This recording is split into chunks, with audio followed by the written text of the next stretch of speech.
Councilmember Waring, we have everyone. Okay, good. Thank you. Hello, everybody. Let's call the meeting to order. And I'll bring the invocation this time. Let us pray. Eternally, Father, as we come before you, we ask for understanding among all your people. We ask for us to come together and not let hate divide us. We ask for special prayers for those in the Asian community that has a myriad of questions floating about right now. We ask for proper leadership to lead this country, lead this state, and lead this city with the wisdom and the knowledge and the intellect to do what is right and not what is popular. Do what is efficient on behalf of our people. That's what is expected of us. Let us realize the roles that we're in and never take it for granted. That is a gift by the public for us to serve. We pray for those less fortunate, and we pray for those in harm's way for our benefit. These prayers we ask for in your name. Let us all say amen. Amen. All right. Minutes being deferred, we're down to item E, acceptance and dedication of the William E. Murray Boulevard portion. Mr. O'Brien. Good afternoon, Mr. Chairman, members of the committee. This dedication portion is a portion of William Murray Boulevard, which runs off of Wildcat Boulevard back towards the Glen McConnell. The road has been constructed, and actually the plat has been recorded. The deed has not been given to City Council, and this time we're just recommending for acceptance of this roadway into the city's roadway system. Okay. What's the pleasure of the committee? So moved. Properly moved in. Is there a second out there? Second. Properly moved in second. Any discussion on that dedication? Hearing none. All in favor, would you please say aye? Aye. Aye. Any opposed? Thank you. Mr. Bryan, we're down to item 2. Yes, sir, Mr. Chairman. This is one of the letters we've done many times to SCDOT saying that the city will take responsibility, maintenance responsibility. There's some granite curbing that's going to be installed. This project is actually the James Lewis Apartments, and we're going to take over the maintenance of that granite curb on that project. This is just authorizing us to write that letter. Okay. So moved. Properly, is a second out there? Second. Properly moved and seconded. Any discussion? All in favor, please say aye. Aye. Aye. Anybody against it? I have a question, Mr. O'Brien, before we get into temporary encroachments. I drove on around the Battery Sunday after church. Sometimes we often do. And as soon as you pass the Confederate Monument, circling around, man, the road is busted up there something severely, Mr. Mayor. I don't know. We got some potholes around there. If you're literally walking from one side to the other, you really could break an ankle. Is there a future repair now? Is there a repair in our future on that part of the roadway up in there? Is that in the roadway, sir, or in the But I mean the roadway, the actual pavement itself. We will check. I will check that tomorrow. We'll get down there. I'll get with Matt Altop, and we'll get a crew down there tomorrow to take a look at it. Okay, thank you very much, because I mean it is some serious potholes down there. I'm not sure if that part of the road is not DOT, but if that's the case, we will notify them immediately and also get them to take care of it. But we'll look at it. All right, great. Thank you so much. All right, temporary encroachments. Anything outstanding that we should be brought to attention? No, sir. Mainly we have irrigation, and we have one awning, which is just replacement of an existing awning. So all of these have been through the process and have received the proper approvals to bring to you as information. All right. Thank you, Mr. O'Brien. Yes, Down sir. to item H, H1, the Medical District Tunnel Extension at Earhart. We just heard about this at Real Estate. Mr. Fountain. Yeah, thank you, Mr. Chairman. So this is just an item for the Public Works Utilities to discuss, if interested, the acceptance of easements from USC towards the furtherment of that medical district tunnel extension at Earhart, and express support for council of those easements. It was the pleasure of the committee. So moved. For approval. Second. All right.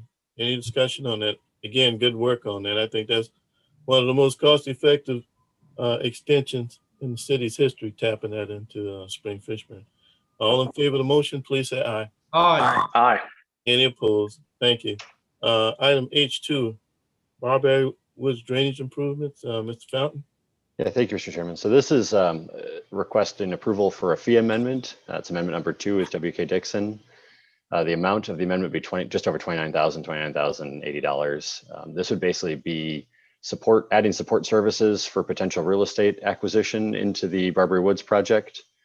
We do have funding available in the drainage fund for this. I'm happy to kind of show the brief concept we've looked at this point for the project. And we've done quite a bit of survey work, both physical feature as well as like wetland tree survey, kind of more of an ecological side of survey for this project. At this point, we've noticed that there's likely to be a substantial portion of property acquisition to build the project out to what we would envision it to be. So we need to get a better handle on costing for that acquisition to be able to kind of balance that in with potential versus cost benefit. So this would be adding those services into the contract. And again, I'm happy to go through a little bit more detail about what that entails. If anyone, I'll move for approval. Okay, properly moved and is get a second. Properly moved and second. Any more discussion on that amendment? All in favor, please say aye. Aye. Any Aye. opposed? Thank you.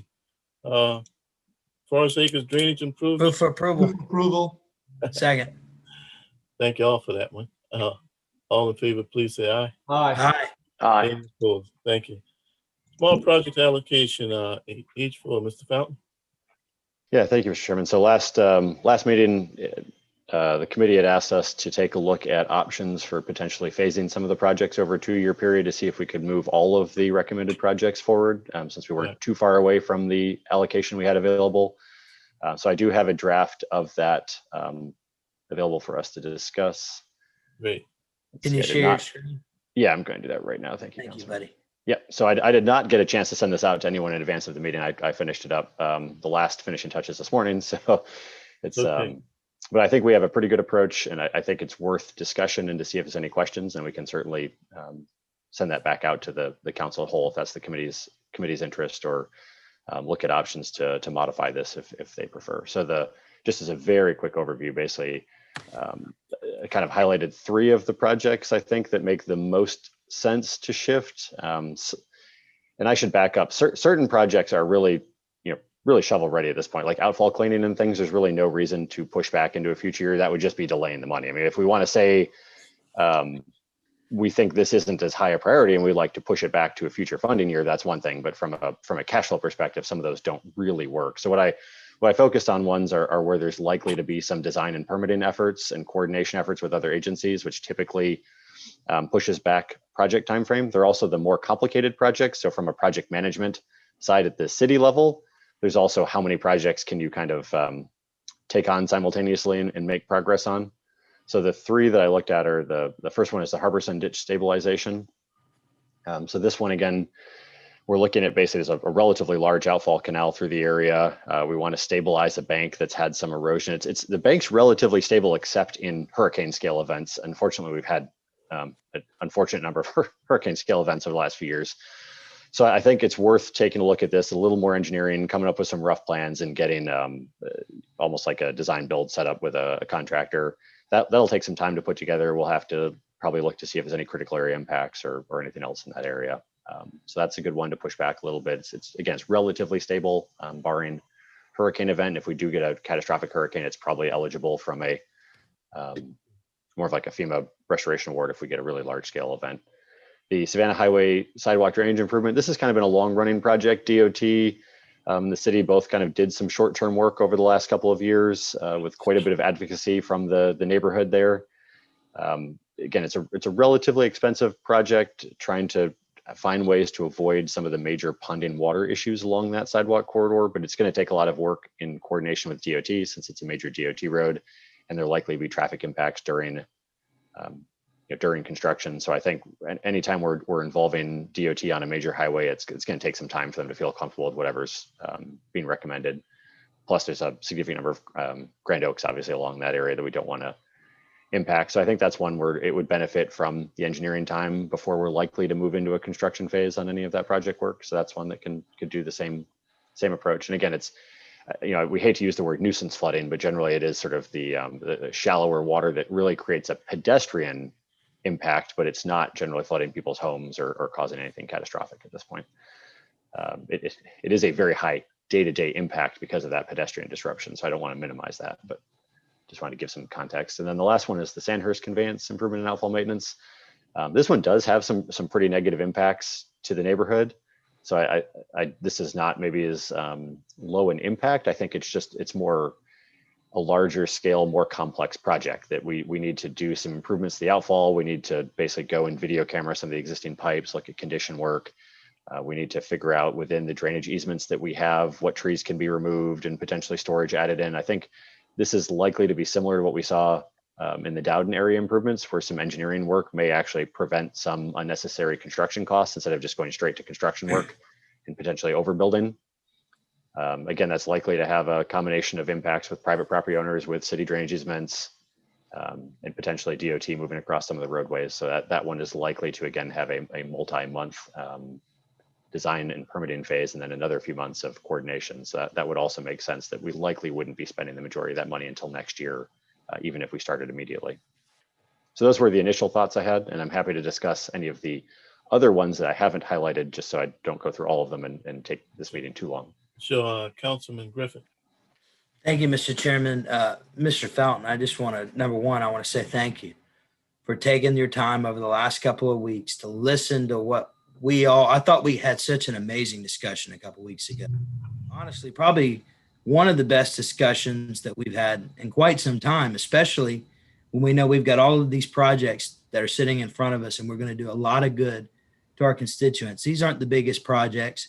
They're not the ones that are going to take years to do, but they directly impact every one of our constituents. I mean, just looking at the ones in my neighborhood, we're taking houses that used to flood out year after year, people that were living in an apartment or another house and paying 2 mortgages after we were able to get a federal grant to buy these people out and make them whole again. And now we're showing the neighborhood that we're not just tearing that down and leaving it that way. We're going to take something that was really one of the worst bads and turn it into something good. So I'm so excited about every one of these projects, because these are the projects that really have the biggest impact, because it shows that we care. And to be able to allocate the money without actually taking any of these projects off the table, every single one of these projects is still going to be able to be worked on in 2021. I'm very, very, very happy. And I thank you, Matt. This was a great way to do it. I think this is amazing, and I'd love to support this. And I hope that everybody on this committee feels good about this, because I think that if we can do things like this and we can come up with ways to do small projects and not take a project off the table, but look at something and say, okay, well, how do we really need to spend our money now? And how can we look at spending it over a couple of years? Putting in the hard work, Mr. Fountain, and you've got my full endorsement to this plan right here. All right, any more questions of Councilman Shea?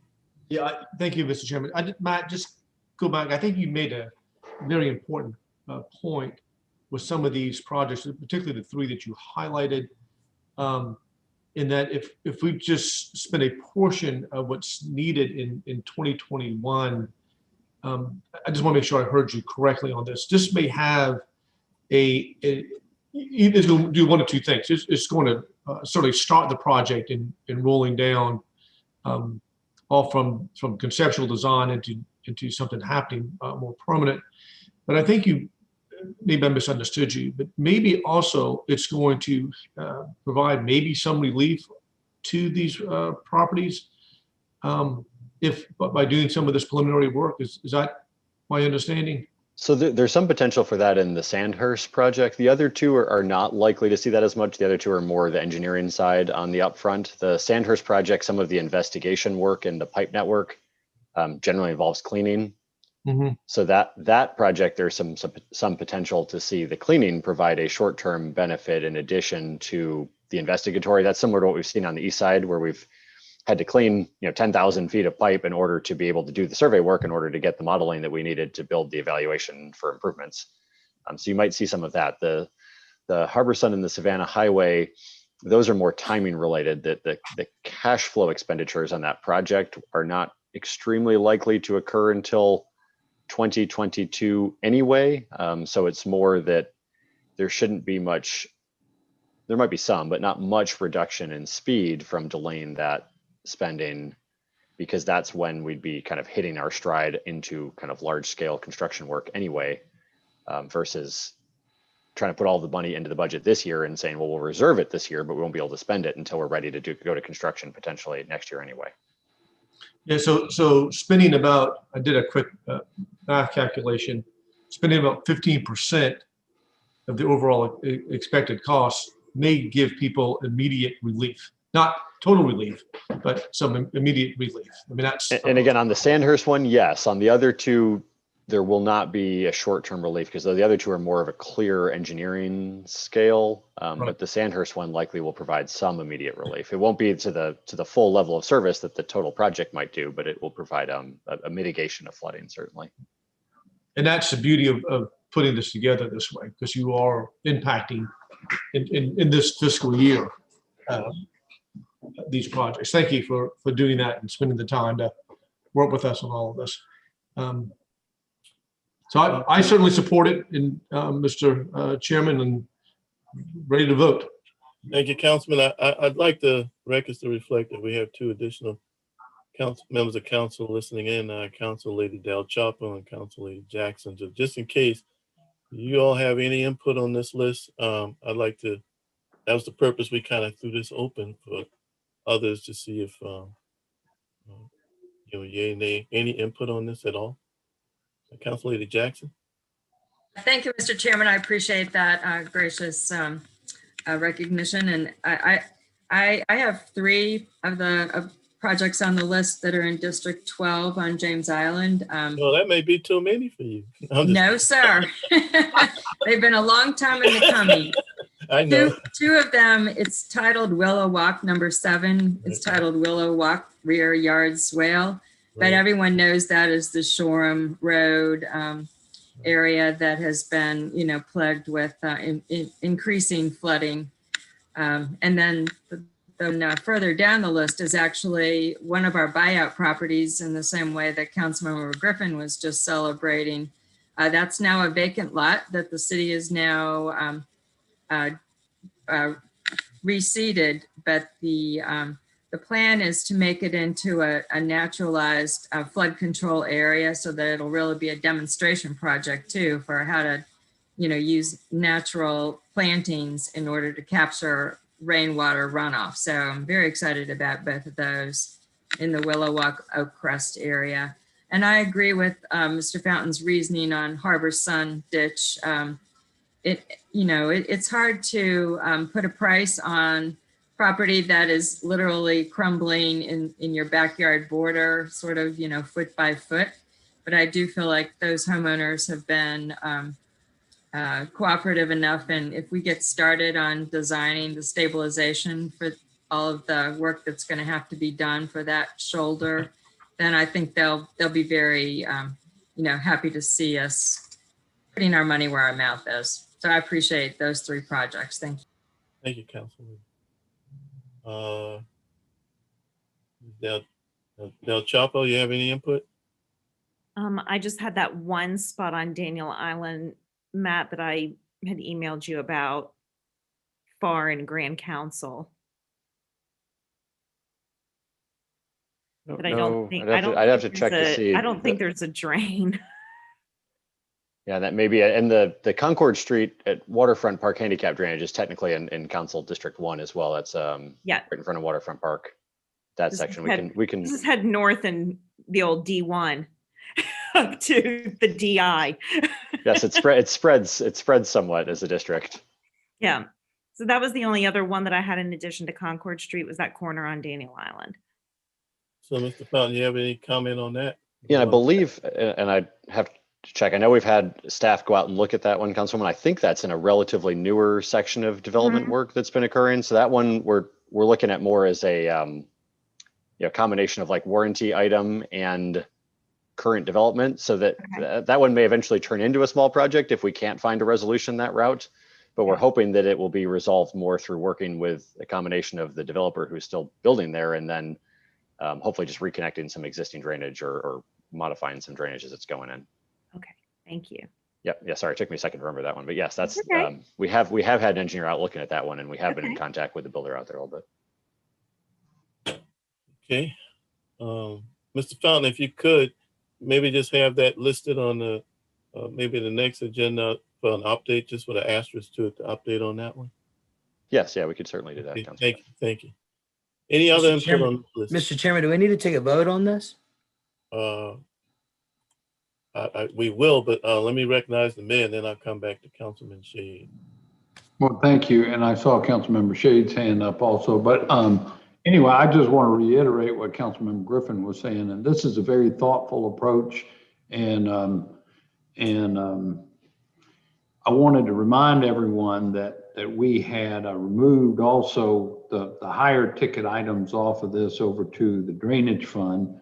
So by doing that, and then extending these few that made sense, we're basically dividing and conquering, to use an old term, and Right. keeping all the projects that have been deemed worthwhile going. And I'm pretty excited about it. Again, I think it's a very thoughtful approach, and thank Matt for his thoughtfulness and hard work. I couldn't agree more. Councilman Shea? Just as a request for Matt, would you mind sending this to us, Matt, emailing this list so we have a hard copy of this? Yes. Yeah. Absolutely. If the committee, I guess, likes this approach, I'd be happy to send it out to council and make sure everyone's aware of kind of this current potential path forward. And at our previous meeting, and I was just trying to remember, was our early meeting in March or our meeting in February? Didn't you have two different charts, diagrams on these other projects? So we did have a version that, as I think the mayor was alluding to, included projects that would be eligible for drainage fund, is in terms Yes. of the Excel table. We also had a Word PDF Word document that included like a little narrative description and some more geographical information and council district information Yeah. for each project if people wanted to dig into the project in more detail. It may just be helpful as you send this out for council's consideration to have all three of those available, if you don't mind doing that. Yes, yeah, absolutely. Okay. And I think it's an important point, if I can add to that, Mr. Chairman. Yes, sir. Yeah, I think it is an important point that some of the drainage fund projects are also, very important projects that certainly bear further discussion. I mean, I think we certainly had Central Park in there, DuPont Wapu, Broad and Lockwood, really high visibility projects that we have been moving along steadily with as a city. So I think it's not saying those aren't incredibly important to keep looking at from a funding perspective. It's just that we had talked about kind of diverging the two from small project allocation versus drainage fund allocation, since Ms. Wharton had given us the update on where the drainage fund stood financially. And we thought there was some capacity there for, continuing those projects with a more suitable large scale funding source. Right. Mr. Fountain, I tell you, this just goes to show, and to show the talent in our engineering and drainage stormwater department. It used to be a time we worked on one major project and it just dominated the city. I mean, now, I hate to use a junior high axiom, but we can literally chew bubble gum and walk at the same time. I mean, we're doing wonderful small projects. If it's packed, if the water's accumulating in your yard, that's a big project. Okay, so if you're the one on the low spot, so this is going to help out a lot of people simultaneously, and we'll still be able to get to the big projects as well. So thank you for you and what your team are doing. Any more? We do need a motion on this. And we so moved. Second. Probably move to second. Any discussion? Hearing none, all in favor, please say aye. Aye. Aye. Any opposed? Thank you again, Mr. Fountain, to you and your team. Item I, there's an ordinance that we need to go through. Who's going to touch on this? One of the legal team? I Oh, Mr. think Mayor? Mayor and Chip. All right, Mr. Mayor. I'll go ahead and move for approval though. All right, let's get a motion on the floor. It's been properly moved. Is there a I'll second? All right, thank you, Mr. Mayor, for the second. Now discussion. Mr. Mayor? So, Mr. Chairman and committee members, I just want to take a moment before I think Chip's going to give you some of the details here and thank a host of people that have been involved in this effort. A committee got put together last year. They really have worked hard on this issue and an incredible amount of discussion to try to move our undergrounding non-standard service, as they call it, to a better place for our city. And a couple of council members are here, Appel and Del Chapo participated, and Troy Miller served as our chair of the committee. Staff members, Chip and Tracy, Dominion had 2 representatives on the committee. They were instrumental, but also on the committee, and I share this because it's kind of where it started. Susan Pearlstein was on the committee, and I had one of my neighborhood presidents meetings a year or so ago, and it was right when Dominion was doing some awful trimming of trees over in Councilmember Appel's district over in South Windermere. And Susan just made the comment at the meeting, said, you know, the city, we've had an application in to get our wires undergrounded in this neighborhood for 20 years, and we can't seem to move it forward. And we're complaining about the trimming of the trees. If we could just put those, damn wires underground, you know, we would avoid this trimming problem. And so that led to the formation of this committee, that recommendation of Susan Pearlstein's, and of course she served on it as well. And it became so much more than talking about trimming of trees. It became about the long-term resiliency of putting lines underground, and how honestly our policy that was set 25 years ago had not been that effective. Only, I think, 2 neighborhoods had managed to eke their way through the system as we had, as the city had put it forward decades ago. So Chip will give you the details, and this new plan, it like everything might not be perfect, but we think it's a heck of a lot better than what the city had before, and will give neighborhoods the opportunity to get some undergrounding done and use existing money that's available to us. It's sitting in a bank account. So anyway, with that prelude, I just thought I'd give a little background. Mr. Mayor, I've got a running tab. I've got about $10 credit left over in my swear jar, so I'll pay your fine on this one. Huh. Gotcha. Madam Clerk, make sure you just take it off the tab. That 15 minutes. Mr. Dean, do you have any input on that? I mean, No, on the sir. underground wiring, by the way. No, sir, I'm going to turn it over to Chip. Okay, Chip. Thank you, Councilmember Waring. I appreciate it. So that, yeah, this committee's been meeting for, I think about 6 months, maybe since August or so, to go over our current, what we call an undergrounding utility district ordinance. The ordinance has been in place since the 60s, and at some point, I think around 1999, council decided to insert a petition method from neighborhoods into it that seems to have held a lot of things up. Under the current franchise agreement with Dominion, the city bears 35% of an undergrounding project. The neighbors who petition and follow this method bear 15%, and that's assessed against their property. And then Dominion bears the remaining 50% of the cost of each project. The problem is the neighbors submit a petition, and that triggers a process where Dominion prepares design plans to underground the utilities within that area that's shown within the petition. And Dominion, because they don't want too much time to lapse and other restraints, will do up to 2 plans, keep up to 2 current plans going at the same time. We've had maybe 9 people apply under this method.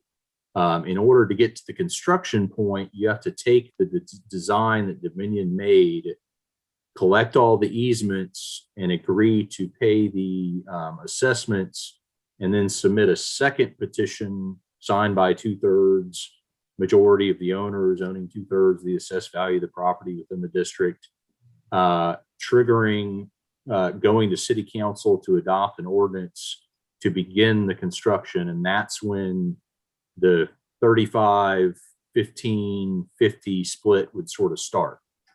In the meantime, under the franchise agreement, the city agrees to set aside a portion of its franchise fee paid by Dominion each year.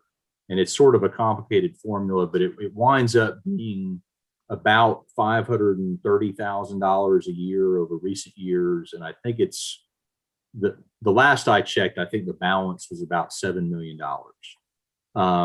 What I have perceived to be the problem is the two neighborhoods that get involved, that have their designs in place. It takes a long time for them to get the easements and other things ready to get to the second petition and construction. As a result, they sit for 10 or more years, most of them do. So right now we have Anson Borough waiting still, and we have Country Club 2 just got their, as you all know, you approved the ordinance to get their undergrounding done. And I think it's Wapu Heights will get their design done now that Country Club 2 is beginning construction. So that'll trigger Wapu Heights to get their design plan, or to get their second phase things done. The Underground Utilities Committee, or Non-Standard Service Facility Committee, whatever we want to call it, didn't like the complications associated with that. I don't like the complications associated with that. And it's been very problematic in both moving things forward and having a lot of money that belongs to the city just sitting. It's collecting interest, but it's, unusable until we get to a certain point, as well as Dominion's 50% isn't even there because they pay that when there's a project done. So, we're not using like $7 million that Dominion potentially would have to pay or more, because it's 50%, not 35%, towards those projects that can be funded from the fund. A lot of unused money sitting there. The way that the committee has chosen to sort of break that situation up is to give city council discretion to create a priority list based on a number of factors that Tracy McKee has sort of generated into a spreadsheet or a chart that sort of informs how you make the decisions and creates the priority list. And you wipe out the whole petition method, and based on the priority list, city council would fund projects moving forward. Dominion will agree to design, I think, up to 4 projects at once. You don't have to worry about the neighborhood doing all that running back and forth to get to the second phase, which is really what's holding people up. And you just allow city council more discretion to get the money being used for various projects. You're not just doing neighborhoods. It can potentially be done on, more commercial areas. I think, there's been discussion of Savannah Highway in the past or other areas. So it gives city council a lot more discretion. And again, it helps you to move the money. There are still, I want to say 7 people or 7 neighborhoods that are still sitting on the list waiting to move forward. And those so once Country Club 2, or once Wapu Heights or Anson Borough move forward, whoever's next on the list would immediately have priority, regardless of the priority list we're talking about. Those people would be locked into their priority, but we wouldn't have to wait until they get all their stuff together and the ordinance gets adopted to spend monies on other projects that are on city council's priority list. Once they get everything together, they jump to the top of the pile. But until that happens, we can actually spend money in underground utilities. Everything else from the ordinance is pretty much the same. It just gets rid of that petition method that I think everybody struggled with and it's held us in place so long. There are situations where you have a neighborhood that's within multiple jurisdictions. Dominion had looked over that part and suggested that to be subject to like an MOA with that jurisdiction where we all pay if it's a road that's in town of James Island, city of Charleston, and Charleston County, everybody has to agree. They're going to pay their prorated share based on the number of people on the road that's going to be undergrounded. And they're going to agree to require everybody to move to undergrounding once that project's done. So that would assist us in getting neighborhoods moving forward that aren't solely within the city of Charleston. And so that's another aspect of it. It spells out that process as well. I think that's pretty much the end game, the end result in all this. I think it will move things faster. I think it's much better than the situation we have now.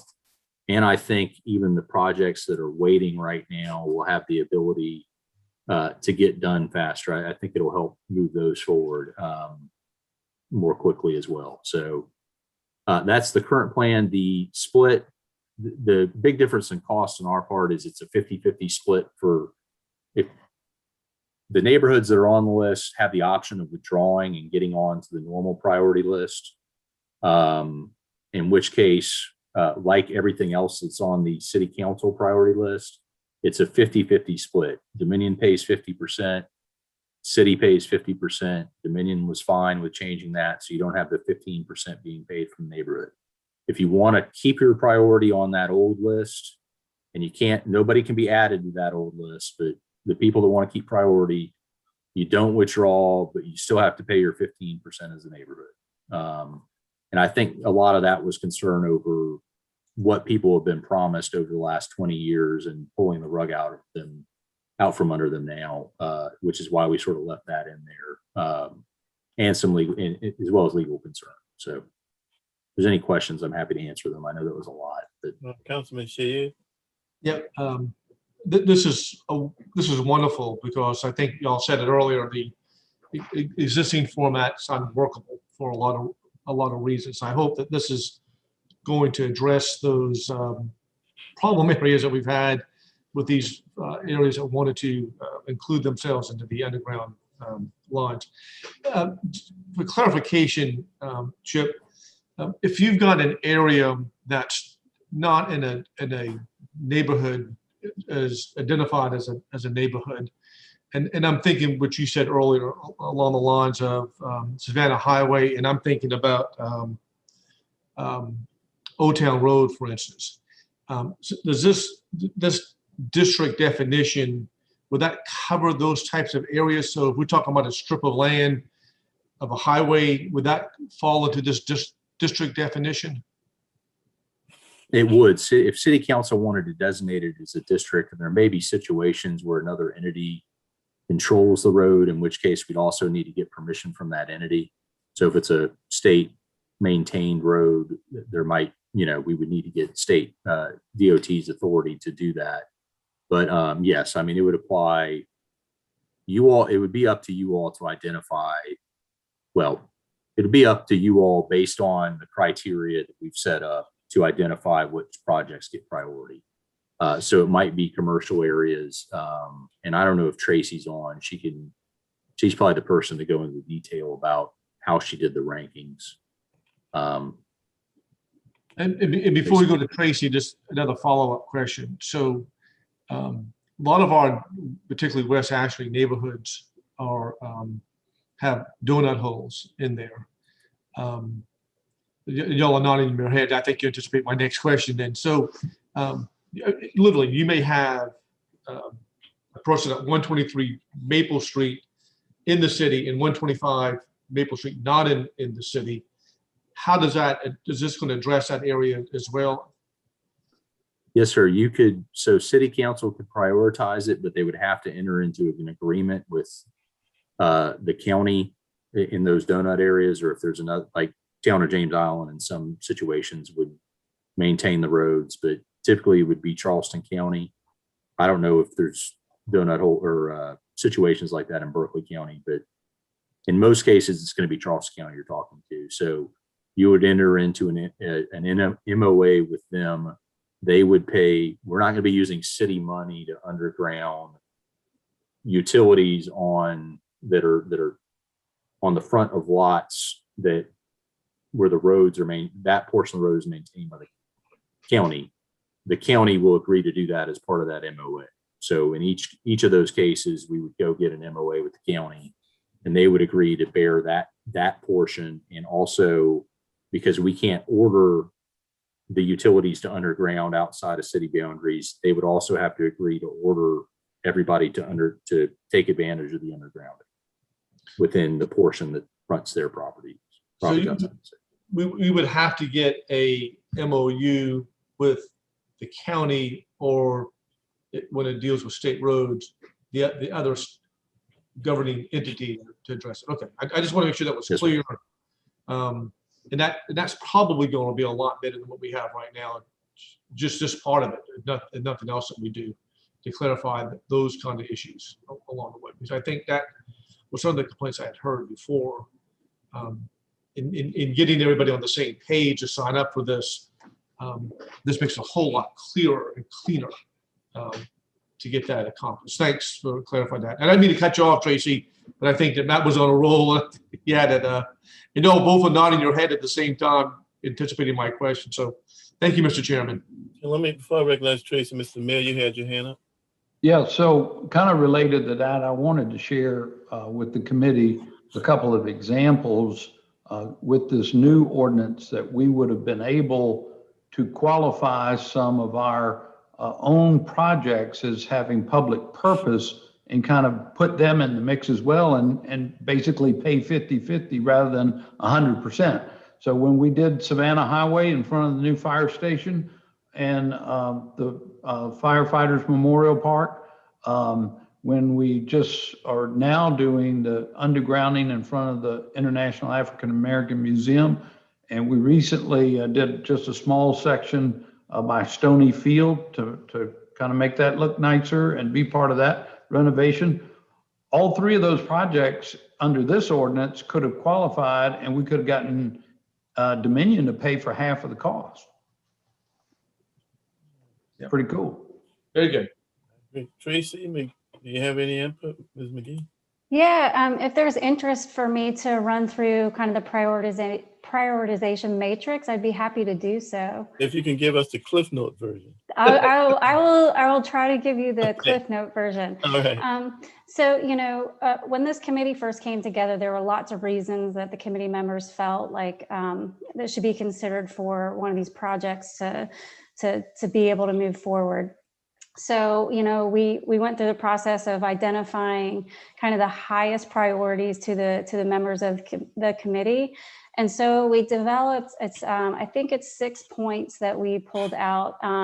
The first one being aesthetic value. So kind of those areas that have mature trees or tree canopy would kind of get a biggest chunk of that score. And this is based on a 100-point scale. So that's like 22% of the score right there is around aesthetics. That was really the highest priority. The second piece is it already on the list? So making sure that we can give some consideration to those that have already gone through the petition process, and as we know, have been on that list for 20 some years and have not been able to move forward. So how do we give those some consideration? We also thought it was important to look at historic character. So does the area have buildings that are on the National Register? Is it in a historic district? Does it have structures older than 50 years old? And then the mayor talked about public benefit. So a number of things that we've been looking at there. Is it in the design review board purview? Is it a scenic or historic byway? So that kind of, I think, someone might have mentioned Maybank Highway along the golf course. So that kind of brings that area kind of to the forefront. Does it have sidewalks, and does it have transit stops, so that we kind of can give those areas some consideration? And then look at businesses. So we're not just talking about neighborhoods, because that's what this has been about traditionally, is about a neighborhood coming and getting on the list. So how do we look at the makeup of businesses? Does it have a mix of businesses, local, and then alignment with existing city plans? So those are the elements that we've been looking at in this prioritization matrix, and at applying it to across the city to kind of help drive where these projects might happen first. Okay, Happy thank to you. answer any questions. Any questions of Ms. McGee? All right, thank you. I'm gonna take a privilege and jump in on one thing and help out my colleague, Councilman Shayade. Has anyone driven down Old Town Road between Ashland Plantation and the entrance to Charlestown Landing? The cuttings there have been so abusive until I actually believe it needs to have a replanting. Now I understand sometimes you cut a tree like a V and eventually it'll fill back in over that 10-year period. In this case, half of trees have been cut down. And I think we need to reach back out to Dominion. This is the birthplace of South Carolina. It looks horrible. It looks horrible. The transition between what was supposed to be done and what was actually done. And I'm convinced that Dominion didn't want whoever subcontracted to cut the trees that way. So I think this particular case ought to be brought. I'll certainly have to reach out, or we need to reach out to Dominion and the powers that be. I don't think they want the entrance to the birthplace of South Carolina to look the way that looks. And I invite anybody on this call, on this meeting, there's 18 people on this meeting, according to the participants here. Please go down and take a look. And this shouldn't be the complaint of one council member and one council member alone who's in his district. Councilman Shahid needs all 12 of us to get behind him on this one right here. That's just wrong, what was done there. So, council member, I see you itching to get into this one, but I wanted to bring it up. I want you to know that you got help. This is a special case that Dominion needs to come back and review what was done. Go ahead, Councilman. And thank you for that support, Councilmember Waring, because you and I have had this discussion about the gateway to South Carolina, the gateway to the birthplace of Charleston. It is just, and I can't tell you the number of phone calls and emails I got about all of that. And I have been in contact with Dominion Energy about it. So, one of the good things that may come out of all that is trying a way to relocate those lines. And you may know that the county parks is working on their big project, which is the old Farrell Farm, horse farm, which is now being used for wind down Wednesdays only. So I think there's some momentum with all of this, and you are absolutely correct. It's just, I tell people, just drive down Old Town Road and don't look up. I mean that half is facetiously, because if you do that, you'll get depressed. I mean, you'll just see it and you just go, oh my God, what happened over here? So it's the lines need to be buried, the lines need to be removed. Hopefully what we'll see with this new county park in the works is going to address a lot of that issue. I'm trying to be gentle with how my criticism of Dominion Energy for what they did, but it's just, I don't have the words to express my and my constituents' disdain for what happened over there. But your words are well received, and we do need support on correcting this issue. And I think there's an avenue to getting that done. Hopefully there's an avenue to getting that done. Let's convene that, because even if they put the wires underground, which is a long-term solution, I think replantings need to be done. I'm telling you, that's not going to grow back what they did. No. Okay. Any other input? I don't want to be impolite, but that is I do have a couple of things. We had an article on the front page of this morning's paper about our sanitation department and the process of a bid that took place. Number one, I want to thank the newspaper for printing a balanced story. I want to thank Mr. Altop and certainly Mr. O'Brien. And I want to thank all the council members who we depend on one another to be the eyes and ears of constituency service. I had the pleasure of serving on the second bid process, and I'm somewhat fortunate in that the entire district that I'm pleased to serve, 100% of it is served by sanitation, is served by the city of Charleston. And in almost 10 years on council, I bet I don't have 10 people that have called me to tell me that their trash didn't get picked up. In 10 years, okay? In that process, I found out that there were thousands of complaints that our our staff and department had kept account of. And obviously, it's nothing like the personal input from people that represent areas where they are getting calls from constituents when services aren't rendered. And that's one of the first services. I mean, basic services is police, fire, and trash. And if a city can't deliver that, then yeah, the public got a right to replace us. But the system worked. There was input, proper input from a professional way from our staff, proper input with the eyes and ears on the ground from council members and districts that heard the complaints, saw the lack of services, and that all reported into the process. So when I read the article, it started, I thought it was one way, but when I finished reading it, I thought it was pretty balanced, and I really appreciate our sanitation department personnel stepping up and giving the full story on that one. So beyond that, if there are any final comments, I'll take Mr. Chairman, Yes, sir. Councilman Griffin. I'd like to just speak 1 second to that point you just made, and then I've got a couple other things that I'd like to say, if you don't mind. Sure. Number one, you might not have gotten 10 calls in 10 years. I get 10 calls in 1 week with people that either don't have their trash picked up or debris, all kinds of things. So yes, we all would love to have our great city of Charleston handling it. We don't have that capability as of now. But I want to there was something that I saw that was put out there that, we were applying for a grant and we all unanimously approved the application of that grant for those electric trucks. And I saw some comments, some misconceptions that were put out there by citizens saying that we're going after trucks that are 3 times more expensive than a conventional truck.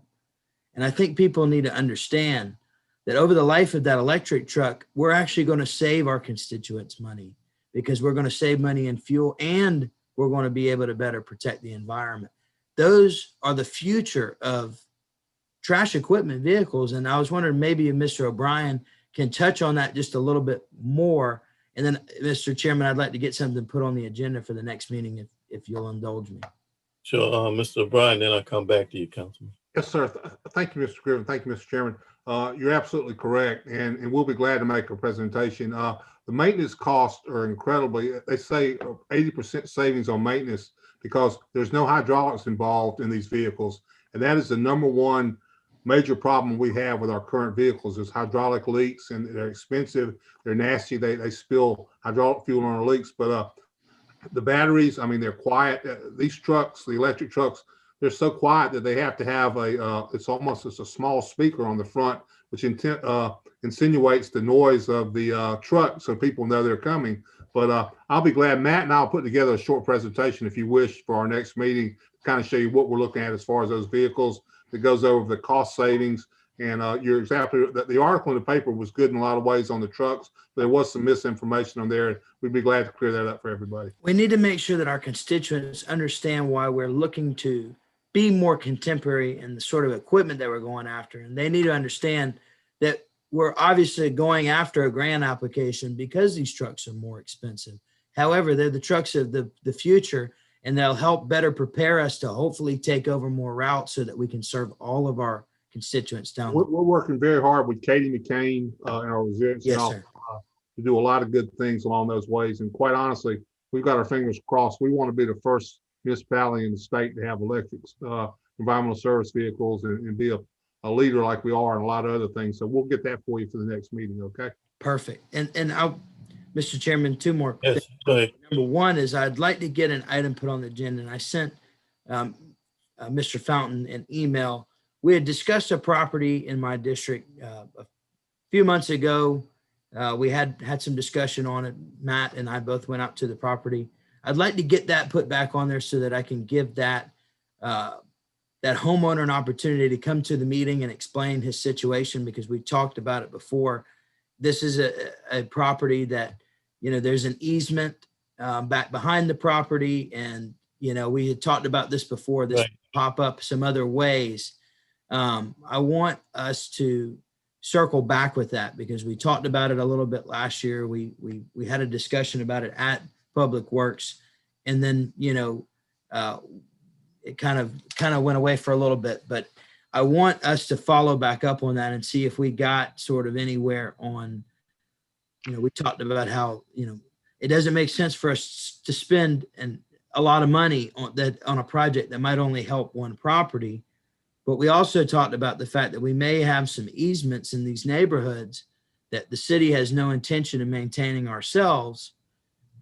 The question becomes, what sort of liability do we put ourselves in if we are to abandon, or is there a way for us to share maintenance with the people in the neighborhoods that want to do some work to update these easements, or what is the remedy at all? Well, let me ask this, Mr. Fountain, are you clear on what you had an email, are you clear with Councilman? Yes, yeah, I'm familiar with the Okay. property. Thank you, Mr. Chairman. All right, so that item will be placed on the agenda. And then, Mr. Chairman, the very last thing I want to touch on was, Yes, sir.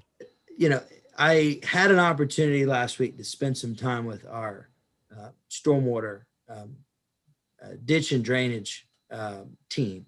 Okay. And number one, I want to thank Mr. Fountain. I've thanked him a lot in this meeting, but I continue to thank him because there's something that really just puts a smile on my constituents' face, and that's when they see our ditch and drainage crew out cleaning stormwater drains, especially when we have something like last week where they happen to be out there cleaning because March is a shadow moss kind of month, but then we had a potential huge storm coming our way. So it served really two purposes. But I was speaking to the team out there, and I wanted to really thank them for the hard work that they've done. They've worked every single day during the pandemic. So I went out there and bought them a couple of pizzas. And one thing that we talked about is that, and maybe you can touch on this, Matt, is that, and we could probably, I would love to talk about this in the next Church Creek Stormwater Basin Authority, which I'm guessing we're going to be having a meeting coming up here in the next few weeks, right? Because it's been a couple of months. But I understand that our ditch and drain crew, we've lost some crew members, and we're down to like 2 crews now. Is that the case? At one time, I know we had 5 or 6. Yeah, so it does somewhat depend on which group. We've reorganized the group somewhat, but you're right, we are down somewhat on crews. Some of that does relate to the seasonal aspect, that a lot of the work is actually done by seasonal temporary employees who we bring on for kind of the growing season and don't have as much during the off season. And that obviously was exacerbated by the pandemic, as many of the temp agencies actually have gotten busier, interestingly, in the pandemic rather than necessarily slower with how the construction market has been.